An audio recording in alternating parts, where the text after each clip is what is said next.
ഈ അമ്പലപ്പുഴയിലെ സ്ഥാനാർത്ഥിയിലേക്ക് വരാം. ജി സുധാകരനാണ് UDFന്റെ സ്ഥാനാർത്ഥി. ഇത്തരമൊരു സാഹചര്യം ഏതെങ്കിലും തരത്തിൽ പ്രതീക്ഷിച്ചിരുന്നതാണ്? ഒരു തരത്തിലും പ്രതീക്ഷിച്ചതല്ല. ഒരു തരത്തിലും പ്രതീക്ഷിക്കാൻ കഴിയുന്നില്ലല്ലോ. ജി സുധാകരൻ എന്ന് പറയുന്നത് ഞങ്ങളുടെ ഏറ്റവും പ്രധാനപ്പെട്ട ഒരു സഖാവായിരുന്നല്ലോ. അദ്ദേഹം മറ്റൊരു കൂട്ടറുമായിട്ട് ആലോചിക്കാൻ പോകുന്ന ആരെങ്കിലും കണക്കാക്കാൻ പറ്റുമോ? ഞങ്ങളെല്ലാം സാധാരണ മനുഷ്യരെ വിശ്വസിക്കുന്നവരല്ലേ. അതിൻ്റെ കൂട്ടത്തിൽ മറ്റ് നിലപാടുകളുണ്ട് എന്ന് ചിന്തിക്കാനാവില്ലല്ലോ. അപ്പോൾ അങ്ങനെ ചിന്തിക്കാൻ പറ്റാത്ത തീർത്തും വഞ്ചനാപരമായ നിലപാടാണ് സുധാകരൻ സ്വീകരിച്ചത്. എന്താണ് വസ്തുത? ഒരു സഖാവെന്നത് പോട്ടെ, സാധാരണ മനുഷ്യന് ചേരാത്ത രീതിയിലുള്ള വഞ്ചനയാണ് അദ്ദേഹത്തിൻ്റെ ഭാഗത്തുനിന്നുണ്ടായത്. പക്ഷേ വേണമെങ്കിൽ അത് CM-നൊന്ന് സംസാരിച്ചാൽ പരിഹരിക്കാവുന്ന ഒരു പ്രശ്നമായിരുന്നു എന്നൊക്കെയുള്ള തരത്തിൽ അദ്ദേഹം തന്നെ പല ചർച്ചകളിലും പറഞ്ഞു കേട്ടു. അതൊക്കെ അങ്ങനെ പറയുന്നല്ലേ. ഞാൻ അദ്ദേഹത്തിന് എന്തെങ്കിലും തരത്തിലുള്ള വ്യതിയാനം വരുമെന്ന് ഞാൻ കണക്കാക്കിയിട്ടില്ല. പക്ഷേ വ്യതിയാനം വരുന്നു എന്ന് മനസ്സിലാക്കിയപ്പോൾ ഞാൻ അദ്ദേഹത്തെ ബന്ധപ്പെടാൻ ശ്രമിച്ചു. ഞാൻ 3 തവണ അദ്ദേഹത്തെ വിളിച്ചു. അപ്പോൾ ആദ്യത്തെ തവണ ഫോൺ എൻഗേജ്ഡാണ്. പിന്നെ അത് കണ്ടില്ലായിരിക്കും എന്ന് വിചാരിച്ച് രണ്ടാമതും വിളിച്ചു. അപ്പോൾ എൻഗേജ്ഡ് അല്ല, ബെല്ലടിക്കുന്നുണ്ട്, എടുക്കുന്നുണ്ടില്ല.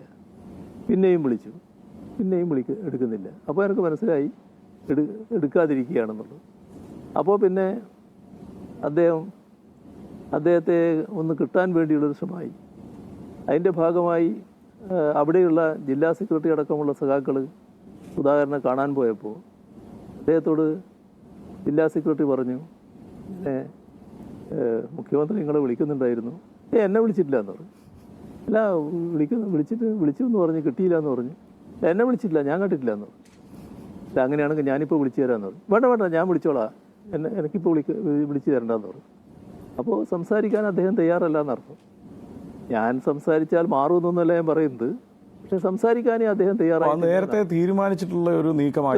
തീർച്ചയായും കാലയെക്കുട്ടി തീരുമാനിച്ചുള്ള ഒരു നീക്കമായിട്ട് ഇപ്പോൾ മനസ്സിലാക്കാൻ പറ്റും. പക്ഷേ ഞങ്ങൾക്കത് മനസ്സിലാക്കാൻ കഴിഞ്ഞിരുന്നില്ല എന്നുള്ളത് വസ്തുതയാണ്. എന്നാൽ ആലപ്പുഴ ഈ കേരളത്തിൽ അതിശക്തമായ വലിയ പാരമ്പര്യമുള്ളൊരു പ്രസ്ഥാനമാണ്.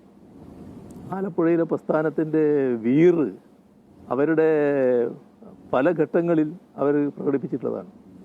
അത് ഇപ്പോൾ അവിടെ നല്ല രീതിയിൽ പ്രകടമാവുന്നുണ്ട്. ഞങ്ങൾക്ക് ഒരാശങ്കയില്ല, ഒരു തരത്തിലുള്ള പോറലും ആലപ്പുഴയിലെ പ്രസ്ഥാനത്തിന് ഏൽക്കുമെന്ന ഒരു ധാരണയും ഞങ്ങൾക്കില്ല.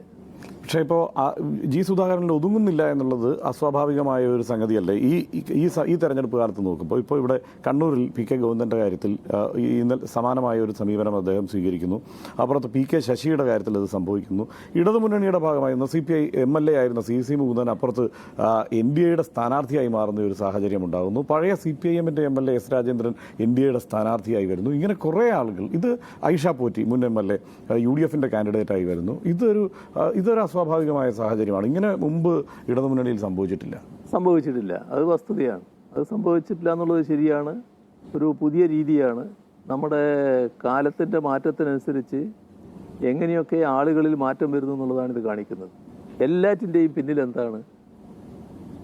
എനിക്ക് സ്ഥാനാർത്ഥിയാവണം എന്ന വികാരമാണ്.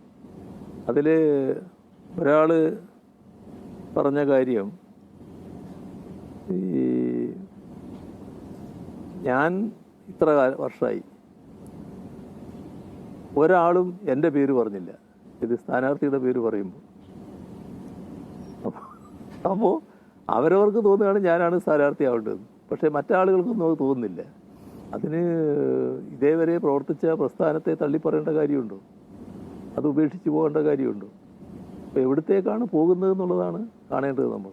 എന്നാൽ ഒരു കാര്യം വ്യക്തമാണ്, ഇതുകൊണ്ടൊന്നും സാധാരണഗതിയിൽ പ്രസ്ഥാനത്തിനോ LDFനോ ഒരു തരത്തിലുള്ള ഊനവും തട്ടില്ല. ഇപ്പോൾ മുകുന്ദൻ്റെ കാര്യം പറഞ്ഞല്ലോ, എന്തൊരു അവസരവാദിയാണ് അയാൾ. നോക്ക്, ആദ്യം കോൺഗ്രസിൻ്റെ കൂടെ പോകുന്നതാണ് പറഞ്ഞത്. എന്തോ കോൺഗ്രസ് സ്വീകരിക്കുന്നില്ല എന്നപ്പോൾ നേരെ BJPയിലേക്ക് പോവുകയാണ്. ഇതൊക്കെയല്ലേ സംഭവിച്ചുകൊണ്ടിരിക്കുന്നു. ഇത്തരം സാഹചര്യം മുമ്പുണ്ടാകുമ്പോൾ അവരെ കുലംകുത്തി എന്നാണ് പാർട്ടി വിശേഷിപ്പിക്കാറുള്ളത്. ഇവരെ അങ്ങനെ തന്നെ വിശേഷിപ്പിക്കുന്നുണ്ടോ? അല്ല, അതൊക്കെ പിന്നെ ഓരോ കാര്യത്തിൽ ഓരോ നിലപാട് സ്വീകരിക്കേണ്ടതാണല്ലോ. ഇവർ ഏറ്റവും വലിയ വർഗവഞ്ചനയാണ് കാണിച്ചിട്ടുള്ളത് എന്നുള്ളതാണ് യഥാർത്ഥ വസ്തുത. വർഗവഞ്ചകർ എന്നാണ് അവരെ വിശേഷിപ്പിക്കുക അല്ലേ? വർഗവഞ്ചനയാണല്ലോ ഏറ്റവും വലിയ കാണിച്ചത്. അതല്ലേ കാണേണ്ടത്. ഏറ്റവും വലിയൊരു പോരാട്ടത്തിൻ്റെ സമയത്ത് പാർട്ടിയെ തള്ളിപ്പറയുക, പാർട്ടിക്കെതിരായി വരിക, ശത്രുക്കളുടെ കയ്യിൽ ആയുധമായിട്ട് മാറുക, ശത്രുക്കൾക്ക് വേണ്ടി പ്രവർത്തിക്കുക, ഇതല്ലേ ഉണ്ടാകുന്നത്.